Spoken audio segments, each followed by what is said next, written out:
In the news tonight, survivors describe desperate fight for life after deadly MV Barima sinking. I miss my dad. I miss my dad a lot. But the boat sink within minutes or second, you call it. The one flash it with the water, but the boat already been down sink. And that since well, you know. And widow alleges MV Barima was overcrowded. And I said, all right, Neil. I got home.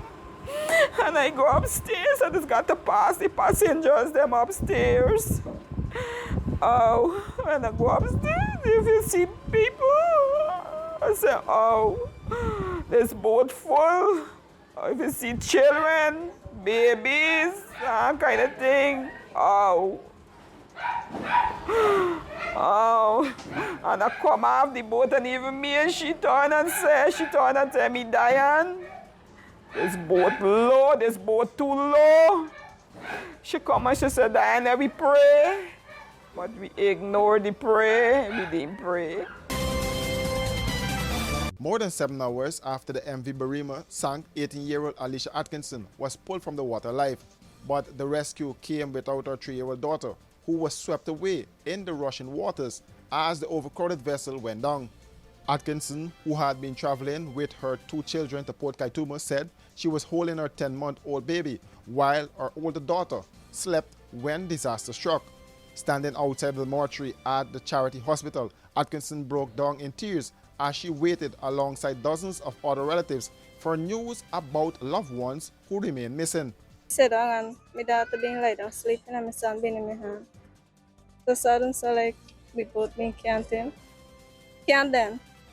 And we rush my daughter and my son.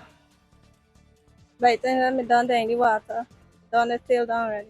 So now me hustling for push up, for get ear like with me and my 2 children. So so somebody like them just rush out from my hand and she just gone. After now, I see she back. I miss my dad. I miss my dad a lot.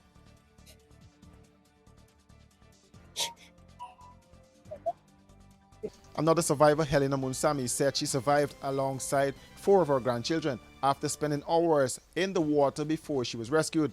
Although she and the 4 grandchildren made it to safety, Munsami said 4 of her other grandchildren remain missing. She told reporters that the boat was overcrowded and described the emotional pain her family has endured since the disaster. Well, to be honest, I had 4 of them with me. The boat is up packed and the backs come down for me. I tried to save the baby, 2-year baby. But the backs come down for me and I couldn't think. I tried for my life. I come out the boat, but the boat sink within minutes or second, you call it. The one flash it with the water, but the boat already been down sink. And that since well, you know, just capsized the boat. I could tell you, I was like the last person because I make a duck back in the boat. And I tried to feel the baby. When I come out, I start holler for my grandchildren. I say, I don't know where I get there, but if y'all hearing me, y'all hold whatever y'all got. And I just shove up my hand. I barely make it up though. And I snatch on a box, or like I call it. And I see a white hand shove up, and I snatch a lady. And I pull she up, and she hold here. And somehow she survived, told me. Then pick me up like after 6, a fishing note. When I see this boat, Max, I done this all we dead of this disaster. God is a free. God, where you there? This all I could do, a prayer all the whole night. I average me like 9 hours in the water. The boat sink around coming to 10 o'clock. At the charity hospital on Monday, scenes of anguish unfolded as relatives gathered to identify missing loved ones following the recovery of additional bodies. Family members embraced, wept, and tried to comfort one another as they anxiously awaited updates from the authorities. The sinking of the MV Barima is being described as one of the deadliest maritime tragedies in Guyana's history.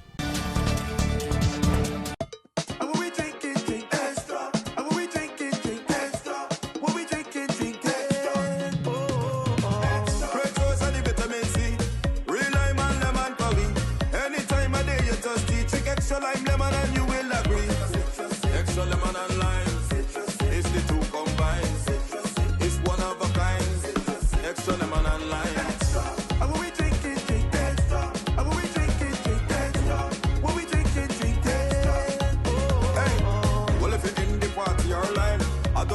from the first time. When you see the two, they combine. It's a drink and taste, you will never decline. Extra lemon and lime. It's the two combined. It's one of a kind. Extra lemon and lime. Extra lemon and lime. Taste the citrus in every sip.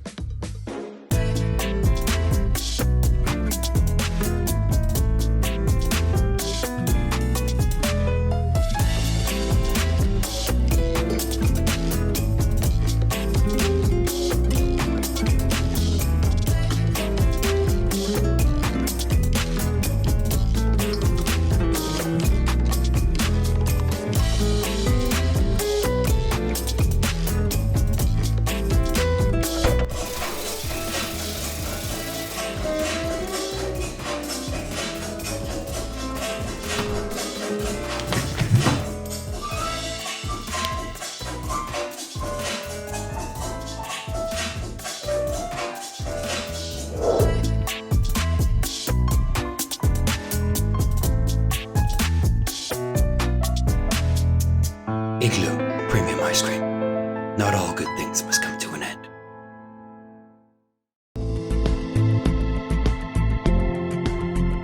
From the Army, I go to the police force, spend 5 years service. Then take a break and join sheriff security. And so far the experience has been good and I'm enjoying it.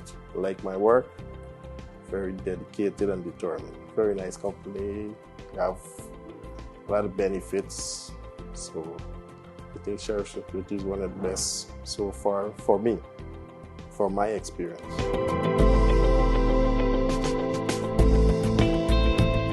Looking for quality home care services? Exceptional Home Care is now accepting new clients.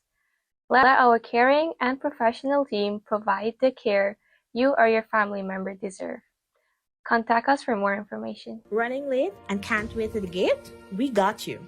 The Guyana Public Service Cooperative Credit Union Limited has introduced a fast and easier way to make payments to your accounts through the GT&T mobile money services. Here's how. Click on the MMG app. Under Services, select Pay Bills. When you are there, look for the Financial Institution option. Once that is done, select Guyana Public Service Cooperative Credit Union Limited to pay your loan or make payments to your savings. Payments to the credit union made easier. GPS CCU, the credit union you can bank on.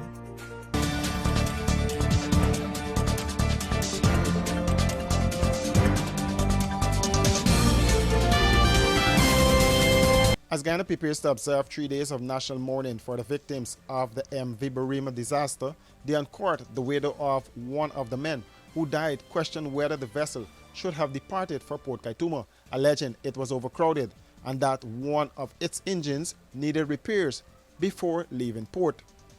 Diane Court said her husband Neil Court, the canteen operator aboard the boat, had told her before the voyage that one of the vessel's engines required repairs. She said an engineer aboard the boat had shared the same concern, but she does not know whether the problem was fixed before the vessel departed for Port Kaituma. I was there, and the second come.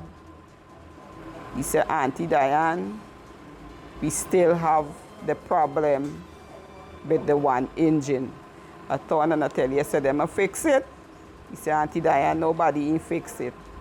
When I tell them what to do, nobody listen to me. It's like, yeah, like he know his job. He don't know his job. So he say, he's staying out. Right? He gone in front. Everybody was in the engine room, like workers, transport and harbors workers, engineers from the workshop. The engine room was full with them. Everybody walking. So you get the impression they were trying to fix the problem? Fix the problem. Yes, they was trying to fix the problem. He come back again to me more later down. He come at the back, because the canteen is by the back. He gone and he peep over. When he peep over, he said, Auntie Diane, this boat low, low, low. So he go back in front. By which time they had already loaded? The boat was already loaded. Goods and everything was done in the hatch. The hatch was done close off. So come back again, he said, Auntie Diane, the generator reach. So my words was to him, I said, where them going to put the generator? He said, Auntie Diane, me no. Me no, because you don't have no space to put the generator. Neil Kurt and his brother Kenneth Kurt, who worked as his assistant on the boat, were among those killed when the vessel sank in the Atlantic Ocean. Authorities later recovered and identified the bodies of both men. She also said the boat was packed with passengers. The boat was so packed. It was so packed to the max. Plus it had a pickup. It had a car. And when you see like customers send cars or so, they just normally put the goods inside and pack it more. The vehicle is done a weight, plus you add more weight to it. Motorbike. When the hatch closed off, then normally they put more things on the hatch, like edo bags. Who have more, sometimes 3-4 motorbike, put it on the hatch there. Even had a dead on the boat. And try and fit the dead in some corner. Court recalled the final words she exchanged with her husband before the boat left, saying she never imagined it would be the last time they would speak. Go. My husband is down and tell me, Diane, you go. You go off the boat now. I go take over. I go take over. You go off. You go home. And I said, all right, Neil. I go home. And I go upstairs. I just got to pass the passengers, them upstairs. Oh, when I go upstairs, if you see people, I say, oh, this boat full. If you see children, babies, that kind of thing, oh. Oh, and I come off the boat and even me and she turned and tell me, Diane, this boat low, this boat too low. She come and she said, Diane, we pray. But we ignored the prayer, we didn't pray. I didn't pray, probably if I didn't pray, I don't know, probably God would have.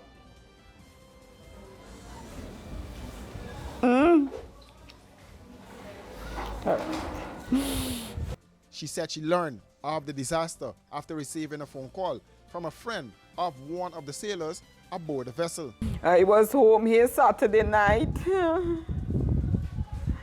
It have this sailor on the boat by the name of Mr. Clarkey. He have a child mother in Barima. She called me and she tell me, Auntie Diane, you hear, take it easy. You hear what happened? And I said, no, what happened? She said the boat sink.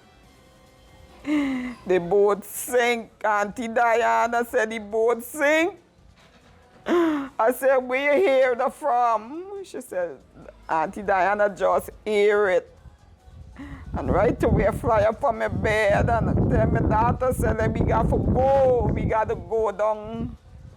And she said, all right, mommy, let me go. Do you recall what time was that? I think that time was like after 1. After what? After 1. It was after 1. The government has declared Wednesday through Friday as days of mourning as the country mourns those who lost their lives in the disaster. Meanwhile, the search and rescue operations continued Tuesday as authorities recovered additional bodies and searched for those still missing. For these and other stories, Do visit us at our website www.rdproductiongy.com.